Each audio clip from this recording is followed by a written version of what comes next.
இன்றைய தினம் மதுரைக்கு முதல் தமிழ்நாடு காங்கிரஸ் கமிட்டி தலைவராக பொறுப்பேற்றிருக்கிறோம்.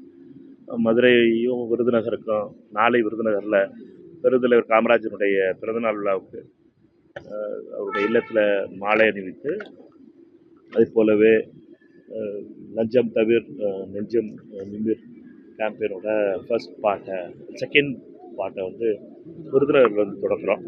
அதனால் மிகுந்த நம்பிக்கையோடு போகிறோம். மதுரை மண்ணும் விருதுநகரும் காங்கிரஸோடு எப்பொழுதுமே எங்களுடைய மிகுந்த நெருக்கத்தோடு இருந்த மண். அதனால் மிகுந்த நம்பிக்கையோடும் மிகுந்த மகிழ்ச்சியோடும் சென்றேன். வந்தே மாதரம் வந்து அரசு நிகழ்வுகளில் கட்டாயம் பாடணும்னு சொல்லியிருக்காங்க. இந்த அறிவிப்பை காங்கிரஸ் ஏற்குதா இல்லை தமிழக அரசு ஏற்குது? பாஜகவை பொறுத்த மட்டும் குறிப்பிட்ட விதத்திலே ஆர்எஸ்எஸ்னுடைய கொள்கை என்பது யாரெல்லாம் சிறுபான்மை மக்களில் யாரெல்லாம் சில விஷயங்களை நம்பலையோ, சில விஷயங்களுக்கு அவங்களுக்கு சங்கடங்கள் வருமோ, அவர்களுடைய வழிபாட்டு முறைகளில்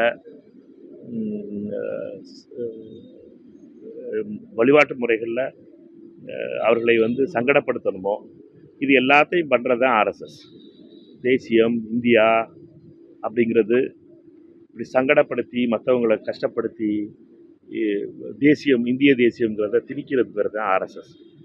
எங்களை பொறுத்த மட்டும் நாங்கள் சங்கடப்படுத்தாமல் அனைவரும் மகிழ்ச்சியாக இந்தியர்களாக பல்வேறு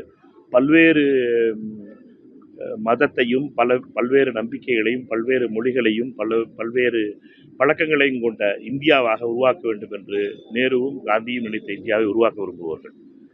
இதில் ஆர்எஸ்எஸ் என்ற ஆட்சியில் இருப்பதனுடைய விளைவாக இப்படிப்பட்ட தொடர் தாக்குதல்களை நடத்தி வருகிறது. வந்தே மாதரம் என்பது மிகுந்த எழுச்சியோடு தேசிய விடுதலை போராட்டத்திலே, இந்திய தேசிய விடுதலை போராட்டத்திலே ஒலித்த ஒரு சொல். அந்த சொல்லை எவ்வளவு தவறுதலாக பயன்படுத்த முடியுமோ அதை ஆர்எஸ்எஸும் பாஜகவும் செய்ய முற்படுகிறது. இது மிகவும் கண்டிக்கத்தக்கது. பாஜகவை பொறுத்த மட்டும் வந்தே மாதரத்தையும் ஒரு அரசியலாக்குவது, ஆர்எஸ்எஸ்ஸை பொறுத்த மட்டும் வந்தே மாதரத்தையும் ஒரு அரசியலாக்குவது என்பது வருத்தத்துக்குரிய விஷயம். எங்களை பொறுத்த மட்டும் வந்தே மாதரமும் தேசிய கீதமும் மிக மிக மதிக்கப்பட வேண்டிய பாடல்கள். அது வந்து வங்க மொழியில் இருந்தாலும் சரி, அதை அதனுடைய அர்த்தம் புரியாமலே நம்மை பொறுத்த மட்டும் நாம் மிகுந்த மரியாதை கொடுக்கின்ற பாடல்கள். ஆனால் பாஜகவுடைய, அதுவும் குறிப்பிட்ட விதத்தில் அமித்ஷா அவர்களுடைய இந்த கீழ்த்தரமான அரசியல் இதில் தெரிகிறது. எங்களை பொறுத்தமட்டில் இதை வந்து எங்களுடைய நிலையை பாராளுமன்றத்தில் மிக தெளிவாக எடுத்துருக்கிறோம். திமுக இரண்டாவது முறையா ஆளுநரிடம் மனு கொடுத்திருக்கு. குதிரை பேர விவகாரத்தில் தாவேகா ஈடுபடுது. அதே மாதிரி பாஜகவும் கொடுத்திருக்கிறாங்க, அதிமுகவும் கொடுத்திருக்கிறாங்க. தொடர்ந்து இது சொல்லப்படுது. இப்ப கூட இந்திய கம்யூனிஸ்ட் கட்சியோட மாநில செயலாளரும் இதை பத்தி பேசியிருக்காரு. இது நடத்தப்படக்கூடாது. இந்த விவகாரத்தை எப்படி பாக்குறீங்க? தொடர்ந்து இது கம்ப்ளைண்டா வந்து குதிரை பேரம் என்பது என்ன?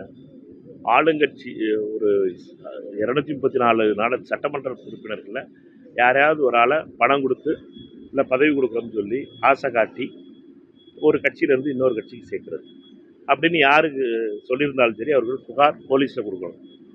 அது பேர் தான் குதிரை பேரம். அப்படி கொடுத்துருக்கிறது யார்? யாராவது கொடுத்துருக்காங்களான்னு கேட்டிங்கன்னா ஒரே ஒருத்தர் தான் கொடுத்துருக்காரு. அவர் யார் மேலே கொடுத்துருக்காருன்னு கேட்டிங்கன்னா இன்னொருத்தர் மேலே கொடுத்துருக்காரு. அது எந்த கட்சியை சார்ந்தவர்னா ஒரு விடை கிடைக்குது. அதனால் குதிரை பேரம்ங்கிற டெஃபினிஷனை முதல்ல தெரிஞ்சுக்கிட்டு மற்றதை பேசணும்னு நினைக்கிறேன். இவர்களை பொறுத்த மட்டும் இந்த 3 கட்சிகளுமே தொடர்ந்து ஆளுநருடைய டெல்லி விஜயத்துக்கு பின் அவர் வந்து மிஸ்டர் அமித்ஷா அவர்களை சந்தித்து வந்ததுனாலேயே ஆளுநரை பொறுத்த மட்டும் தேவையில்லாத பிரச்சனைகளுக்கு, அதுவும் குறிப்பாக தமிழகத்திலே தேர்ந்தெடுக்கப்பட்ட ஒரு அரசு, நல்ல நிலையிலே செயல்பட்டு கொண்டிருக்கின்ற அரசை தேவையில்லாமல் ஒரு சங்கடங்களை உருவாக்கி பிரச்சனைகளை கிளப்புவதற்காக அஜெண்டாவை வாங்கிட்டு வந்திருக்காருங்கிற சந்தேகம் வருது எனக்கு. எங்களை பொறுத்த மட்டும் இந்த தவறுதலான போக்கு என்பது கவர்னரை பொறுத்த மட்டும் தன்னுடைய அதிகாரங்களை மீறிய செயலாக செய்கிறார். உள்துறை அமைச்சர் திரு அமித்ஷா அவருடைய கட்டுப்பாட்டில் இருக்கின்ற கவர்னராக செயல்பட தொடங்கி இருக்கிறார். இது வருத்தமளிக்கிறது. கவர்னருடைய இந்த செயல்பாடுகள் தமிழக மக்களுக்கு எதிரான ஒரு செயலாகவே நான் பார்க்கிறேன். சார், அண்ணாமலை தன்னுடைய நேரடி பேச்சு வந்து 2026 மாற்றம் மாதிரி 2031 மாற்றம் வரும், ஆட்சி பிடிக்குன்ற மாதிரி ஒரு நம்பிக்கை நம்பிக்கையாக எல்லாரும் இருக்கணும். நம்பிக்கையோடு இருக்கிறது தான் ரொம்ப முக்கியமான விஷயம். நம்பிக்கையாக இருக்கட்டும். சகோதரர் அண்ணாமலை அவர்கள் அவரை பொறுத்த மற்றும் 21லையும் 26 பற்றி சொன்னார்னு நினைக்கிறேன். எந்த கட்சியோ ஆட்சிக்கு வரும்னு சொன்னார்னு நினைக்கிறேன். இப்போ அதனால் அவர் ஒவ்வொரு தடவையும் ஒவ்வொரு லட்சியங்களை வச்சுருக்காரு. 26ல் ஒரு லட்சியம் வச்சுருந்தாரு, 24ல் ஒரு லட்சியம் வச்சுருந்தாரு.